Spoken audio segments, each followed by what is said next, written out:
안녕하십니까. 신인균의 국방TV 시큐리티 뉴스입니다. 자, 오늘도 아주 중요한 안보 상황 알려드리도록 하겠습니다. 우리 대통령실 정말 큰일 났네요. 특히 이 대통령실의 안보 당국자들 많이 있죠. 정말 큰일 났습니다. 제가 웬만하면 이 정부가 저하고 성향이 비슷하기 때문에 뭐 좀 비난을 안 하고 뭐 좀 그렇게 프렌들리하게 가려고 노력을 하고 있는데, 그러나 아닌 것은 제가 또 아니다라고 해야 되죠. 그래서 우리 대통령실에 이런 사람들이 있다?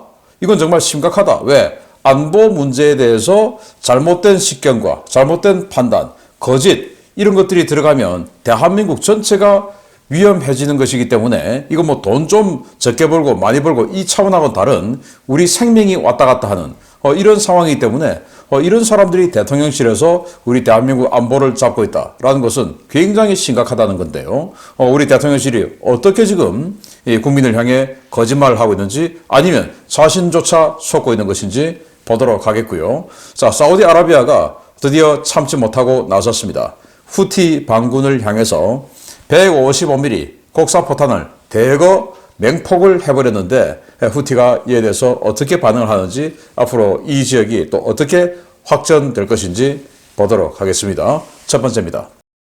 적을 알고 나를 아는 지피지기는 외교와 안보를 다루는 자리에 있는 모든 공직자들이 기본으로 갖춰야 할 소양입니다. 적을 모른다면 싸우는 것 자체가 불가능하기 때문인데, 우리 외교 안보 정책을 총괄하는 최고사령탑에서 정말 충격적인 이야기가 나왔습니다. 북한이 최근 수중 핵무기 체계를 시험했다고 발표한 것은 과장과 조작이며 현실성이 없다고 대통령실 관계자가 1월 21일 국내 언론과의 통화에서 밝혔습니다. 이 관계자는 현재까지 분석을 종합해 볼 때 북한의 주장은 과장되고 조작됐을 가능성에 무게를 두고 있다라며, 만약 시험을 했다면 일종의 어뢰로 추정되는데 핵 추진 체계일 가능성은 매우 희박하다. 직경 1m 이하의 어뢰에 들어갈 만한 소형 원자로 개발 사례는 전무하다라고 주장했습니다. 그는 판단의 근거로 북한이 사진 자료를 공개하지 않아 진위 확인이 제한된 상황이라고 밝히면서, 북한 주장의 진위를 떠나 우리 군은 한미연합 정보감시정찰 자산을 활용해 북한의 핵어뢰, 잠수함 발사 탄도미사일 등 수중 무기체계 개발 동향을 지속 감시 추적 중이라고 주장했습니다. 문제는 이 관계자의 주장을 뒷받침할 수 있는 감시정찰 자산이 우리 군에는 존재하지 않는다는 것입니다. 북한이 핵어뢰를 실험한 심포 인근 해역은 동해 북방 한계선에서 직선 거리로 100km 넘게 떨어진 곳인데요. 우리 군은 이 정도 거리 밖의 수중 물체를 탐지하고 추적해 데이터를 분석할 만한 감시정찰 자산을 갖추고 있지 않습니다. 한미연합 자산 가운데 이러한 임무를 수행할 수 있는 자산은 칠함대에 5척이 전진 배치된 해양조사선인데요. 이들은 미국의 공격원잠 부족 문제를 보완하기 위해 전량 남중국해와 동중국해 초계 임무를 수행하는 전력으로 칠함대 전진 배치 이후 단 한 차례도 동해에 진입된 것이 확인된 바 없습니다. 더 황당한 것은 북한이 보유한 모든 유형의 미사일, 심지어 극초음속 미사일까지 모두 탐지하고 요격할 수 있다는 대통령실의 주장입니다. 대통령실은 우리 군은 연합 ISR 자산과 미사일 방어 체계를 기반으로 북한이 보유한 어떠한 미사일도 탐지, 요격할 수 있는 능력을 보유하고 있다라고 주장했습니다. 대통령실의 이 같은 주장은 우리 최고 안보 사령탑이 북한의 군사적 능력은 물론 우리 군의 능력과 제한 사항에 대해 알지 못하고 있음을 보여주는 것인데요. 윗분들이 듣기 좋은 말만 골라서 거짓 보고를 하는 자들, 통찰력과 전문성도 없이 국가 안보 정책을 좌지우지하는 자리에 앉아있는 이 나라 전체를 위태롭게 하는 자들, 누구인지 밝혀내 엄중하게 책임을 물어야 하겠습니다. 뭐 대통령실에서 이런 식견을 가지고 있다? 그러면 국방부에서 자료를 올려줬을 것이고, 그 국방부 자료를 올려준 것은 또 각군에서 파견된 뭐 감시정찰 자산, 뭐 해군이나 또는 공군이나 이런 데서 또 미사일 방어 시스템, 이런 공군 이런 데서 또 정리를 해서 보고를 했을 가능성이 크고, 저는 이 국방부에 파견 와 있는 이 장교들 인사체계가 문제라고 생각합니다. 이들의 진급 결정을 각군 참모총장이 하니 국방부에 가서 자기 군의 이익을 얼마나 잘 구현해낼 수 있느냐. 이게 평가 요소가 되는 거예요. 그래서 국방부에 와 있는 이 장교들에 대해서는 최소한 국방부에 와 있을 때 진급 경쟁하는 장교들에 대해서는 국방부 장관 또는 국방부 차관이 인사권, 진급권을 가지고 평가를 해야 되는 것이 맞다. 또 합참도 마찬가지고 합참에 가서 국방부에 가서 육군, 해군, 공군 출신들이 오직 이 자기의 인사권을 가지고 있는 참모총장의 눈에 들기 위해서 자군 이기주의만 여기서 치열하게 경쟁하고 여기서 자군 이익을 발휘해 주지 못하면 진급 못하고 자군 이익을 잘 해주면 야, 쟤 합참 보냈더니 잘하네. 진급시켜줘. 이렇게 되는 이 인사제도 틀린 거 아닙니까? 이거 바꿔야 되죠. 그래서 그런지 뭐 국방부 장관이 저는 모든 것을 다 알고 있다고 생각하지 않아요. 왜냐? 지금 국방부 장관은 육군 장군 출신이고 또 지금 합참의장은 해군 제독 출신이고 하다 보니까 자기 군 여기에 전문성이 있는 사람들이죠. 해군 제독들 전차가 사격하는 거 한 번도 본 적이 없어요. 육군 장군들 뭐 군함 타고 뭐 어떻게 작전하는 거 이 군함의 전투정보실 들어가서 어떻게 작전하는 거 본 적도 없어요.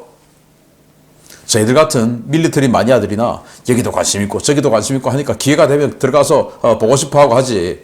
예, 자기 업무에 바쁜 사람들 뭐하러 해군까지 가서 군함 어떻게 전투해? 예, 육군까지 가서 전차는 어떻게 싸워? 이걸 뭐하러 보겠습니까? 바쁜데.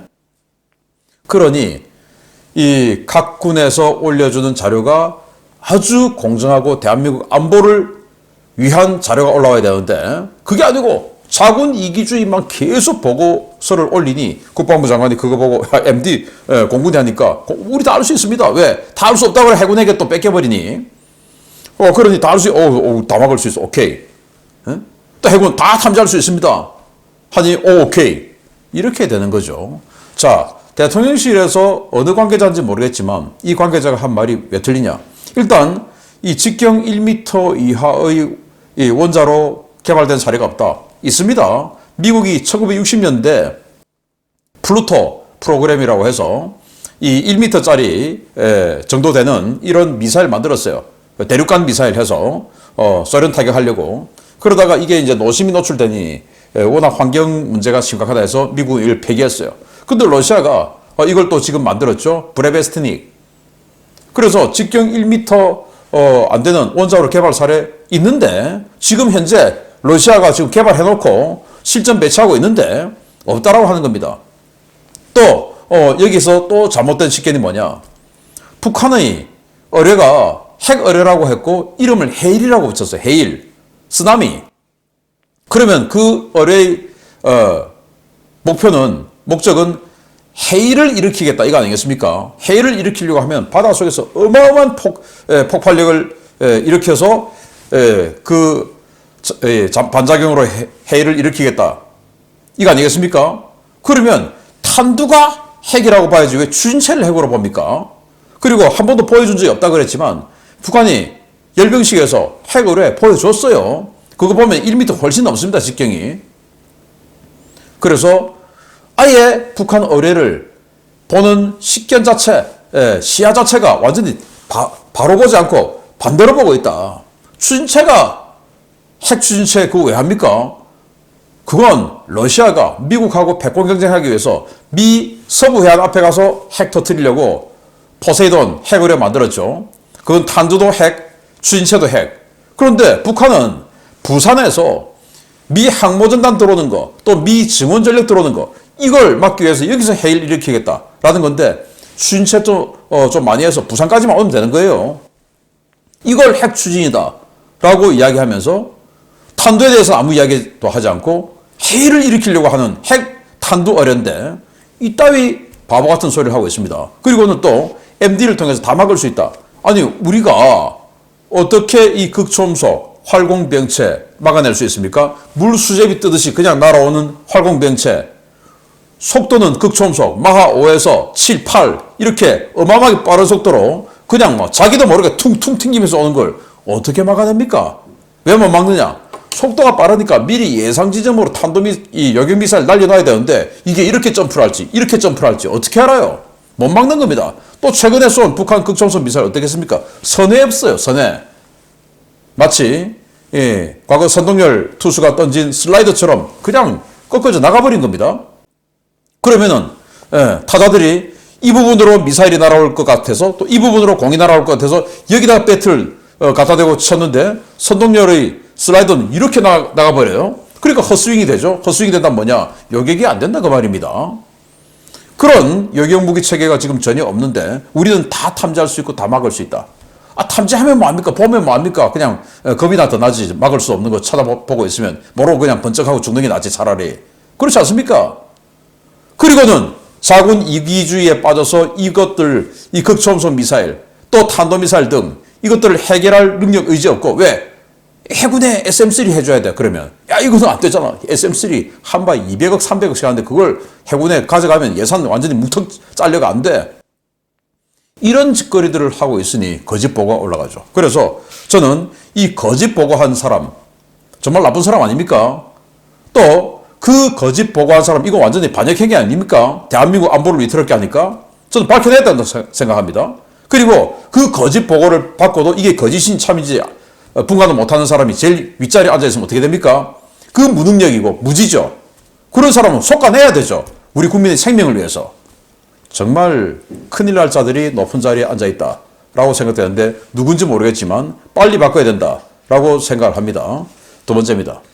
미 공화당 두 번째 대선 후보 경선인 뉴햄프셔 프라이머리가 이틀 앞으로 다가왔습니다.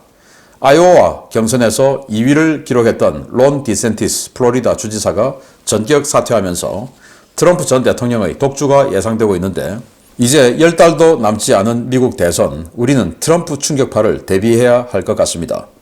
오는 1월 23일 치러지는 뉴햄프셔 프라이머리를 앞둔 여론조사에서 도널드 트럼프 전 대통령이 지지율 50%를 기록하며 압도적인 선두를 달리고 있으며 이번 경선에서도 트럼프의 압승이 예상된다고 CNN 등 현지 언론이 1월 21일 보도했습니다.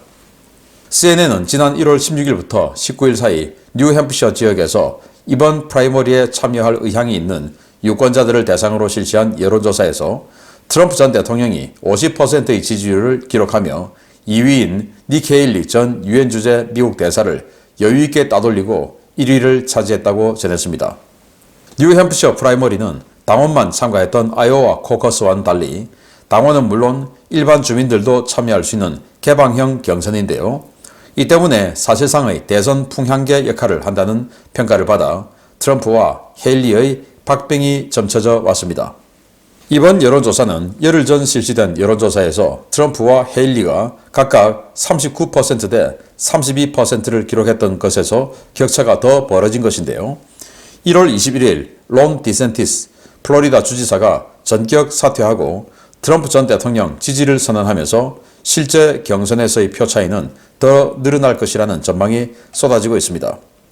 CNN은 공화당원과 민주당원을 구분하지 않고 뉴햄프셔 지역 일반 유권자 전체를 대상으로 실시한 여론조사에서도 트럼프 56%, 헤일리 36% 지지율이 나왔다고 밝혔는데요.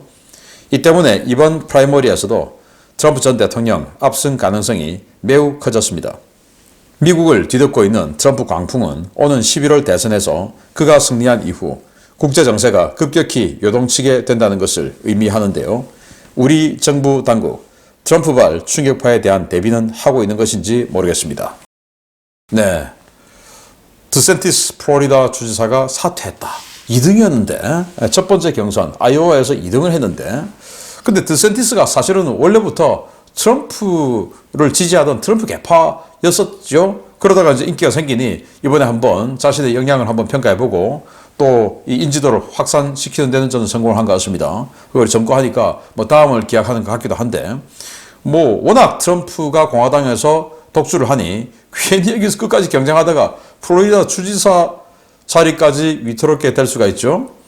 그럼 다음이 또 없는 것이죠. 싹은 잘라버려야 되니까. 그래서 일찌감치 이렇게 서로 간의 상처가 적은 이 시기에 사퇴를 하지 않았나. 그리고는 트럼프, 원래 자기가 지지했던 트럼프 전 대통령을 지지 선언을 해버렸어요. 그러니 이 헤일리하고는 뭐 더 큰 격차가 벌어져 버린 것입니다. 자, 그러면 우리 외교 안보 당국은 뭐 여전히 중국과 또 러시아와 더 친해야 된다. 뭐 지난 이 2년 동안 미국하고 동맹 복원을 하느라고 일본하고 또 관계 개선하느라고 너무 이쪽에 경사되다 보니까 중국이 소홀했다. 다시 이제 중국과 또 밸런스를 맞춰야 된다. 라고 주장하는 사람들이 지금 외교 안보 쪽에 거의 뭐 헤드를 차지하고 있죠. 정신 차려야 됩니다. 큰일 납니다, 지금. 쓰나미. 북한의 해일 어뢰를 넘어서는 진짜 쓰나미가 준비되고 있다라는 건데요. 우리 외교 안보 당국자들, 안보 부분, 국방 부분, 그리고 이 외교 부분 전부 다 식견적으로 문제가 있지 않나라고 저는 봅니다. 세 번째입니다. 지난해 11월 예멘 북부 사다 지역을 포격하며 후티 반군에게 강력한 경고를 날렸던 사우디아라비아가 현재 시각 1월 21일 또 예멘 북부 후티 장악 지역을 맹렬하게 포격했다는 소식입니다. 상당한 인명피해가 발생한 것으로 알려졌는데 사우디의 이번 일격에 후티가 어떤 대응을 할지 주목됩니다. 사우디아라비아가 곡사포를 동원해 예멘 북부 바킴 지역에 대한 포격을 실시했으며 이로 인해 상당한 사상자가 나온 것으로 보인다고 후티가 통제하는 TV 뉴스 채널 알-마시라가 현지 시각 1월 21일 보도했습니다. 1월 21일 오후 늦게 발생한 것으로 알려진 이번 포격에서는 155mm 곡사포로 추정되는 포병 부대가 동원되었으며 현지 주민들은 이번 포격이 일반 포탄이 아닌 집속탄이 사용됐다고 주장하고 있습니다. 사우디가 예멘 지역을 포격한 것은 지난해 11월 12일에 이어 2달 만인데요. 당시 사우디군은 예멘 북부 사다 지역에 대구경 다련장 로켓탄 수십 발을 발사해 다수의 가옥을 파괴하고 여러 명의 사상자를 발생시킨 바 있었습니다. 이번에 포격이 이루어진 바킴 지역은 지난해 포격을 받은 사다 지역보다 훨씬 북쪽에 있는 국경지역 후티 반군 거점이었는데요. 지난주 수요일 미군이 공습했던 지역 인근에서 가까운 거리에 있는 시설로 알려졌습니다. 현지 소식통들은 지난주 미군의 공습 이후 사다 지역의 후티 병력과 장비 일부가 사우디와 가까운 바킴 지역으로 대피한 것을 사우디가 위협으로 간주하고 포격을 실시한 것이라고 보고 있는데요. 후티는 관영 매체를 통해 포격 사실 자체는 인정했지만 사우디에 대한 비난이나 보복 가능성은 언급하지 않고 있습니다. 일각에서는 이번 포격이 사우디를 좌우에서 완전히 봉쇄할 수 있는 이른바 알-아크사 트라이앵글을 추진하고 있는 후티에게 사우디가 경고 메시지를 날린 것이라는 분석도 내놓고 있는데요. 갈수록 꼬여가는 중동 상황, 과연 어디까지 확대될지 지켜봐야겠습니다. 네, 제가 오늘 아침 시큐리티 뉴스에서 알-아크사 트라이앵글, 그래서 이란, 헤즈볼라, 후티가 이 후티는 홍해 입구 바벨 만데브 해역, 그리고 이란은 페르시아만 입구 호르무즈 해역, 그리고 헤즈볼라는 수에즈운하를 각각 맡아서 봉쇄해서 전 세계 유럽과 아시아 이 물류를 그냥 동결시켜버리자, 이 계획을 하고 있다. 그러면 이 사우디아라비아는 이 세 지역을 통해서 석유를 수출해서 부를 창출한 나라죠. 아시아 쪽이나 아프리카 쪽으로 가려면 바벨 만데브 해역을 통해서 나와서 수출해야 되고, 마찬가지로 페르시아만 호르무즈 해협을 통해서 또 나와야 되고, 또 유럽으로 수출하려면 수에즈운하를 거쳐서 북쪽으로 올라가야 되고, 그런데 다 통제하겠다, 이거 아니겠습니까? 사우디가 완전히 열받죠. 자, 이런 상황에서 사우디가 가지고 있는 이 M198 미국제 견인포죠. 최대 사거리 30km. 이 M198 견인포들을 동원해서 대규모 포격을 했다라고 발표를 했고, 바로 이 지역입니다. 예멘 서북부 꼭지점 이 지역에다가 포격을 대규모로 해버렸다라는 건데, 자, 여기가 지금 어떤 상황이냐? 여기에서 포격받은 지점의 좀 남쪽에 미군이 지금 며칠간 폭격을 했어요. 이게 왜 했냐? 여기가 이제 군사기지가 있다라고 생각된 거죠. 그런데 후티가 여기에 있던 이 무기들을 이쪽으로 옮겨 놓은 겁니다. 미국이 폭격을 하니까. 그래서 여기로 옮기니 사우디는 야, 니들 무기 왜 우리 쪽으로 갖고 와? 우리에게 쏘려고 하고는 때려버렸다. 이거입니다. 자, 그런데 여기에 대해서 후티는 이런 방구의 평가를 하지 않고 있어요. 자기네들이 공격을 받았음에도 불구하고 아무 말도 하지 않고 있어요. 보복하겠다 소리도 안 해요. 왜냐? 사우디에게 보복을 하면 사우디는 좀 부담스럽죠. 사우디는 겁나죠. 지상군 데리고 밀고 들어올 것 같죠. 근데 미국에게는 왜 이러냐? 미국을 우습게 본다. 이 말 아니겠습니까? 우리가 아무리 그래도 미국 니들은 그냥 이렇게 섀도우 복싱 뭐 이 정도만 그냥 슉슉 하고 말지 진짜로 강펀치를 날리기 위해서 들어오거나 진짜 강펀치를 동원할 능력도 의지도 없는 자들 아니냐라고 미국을 평가하니까 미국엔 이렇게 까부는 거고 사우디는 이렇게 그냥 대규모 포격을 퍼부었음에도 불구하고 가만히 있는 것이죠. 그래서 이 국방부분이 5,000년 전부터 내려오던 그 진리와 똑같습니다. 그대로 보여주는 것이죠. 강한 자에게는 약하고 약한 자에게는 강하다. 정말 상대가 나에게 공격할 의사가 있어 보이면 그 상대가 부담스럽죠. 그래서 항상 나를 건드리면 절대 가만히 있지 않아. 이런 의지를 보여줘야 되는데 지금 미국은 그게 아닌 것이죠. 마찬가지로 우리도 북한에 대해서 그런 의지를 보여주고 있어야 되는데 전쟁은 절대로 안 돼요. 전쟁은 절대로 안 돼요. 이러고 있으니 북한이 우리를 얼마나 우습게 보겠습니까? 우리를 건드리면 니들 반드시 정권 교체해서 끝까지 쫓아가서 제거해버릴 거야. 어떤 희생을 치르더라도 제거할 거야. 이런 의지를 보여줘야 북한이 겁을 낼 거 아니겠습니까? 자, 지금 이 중동 상황 일단 후티가 겁을 내면서 조금 숙이고 있는데 그러나 이게 길게 갈 것 같지는 않죠. 어떻게 또 번져나갈지 계속 조사해서 알려드리겠습니다. 마치겠습니다. 감사합니다.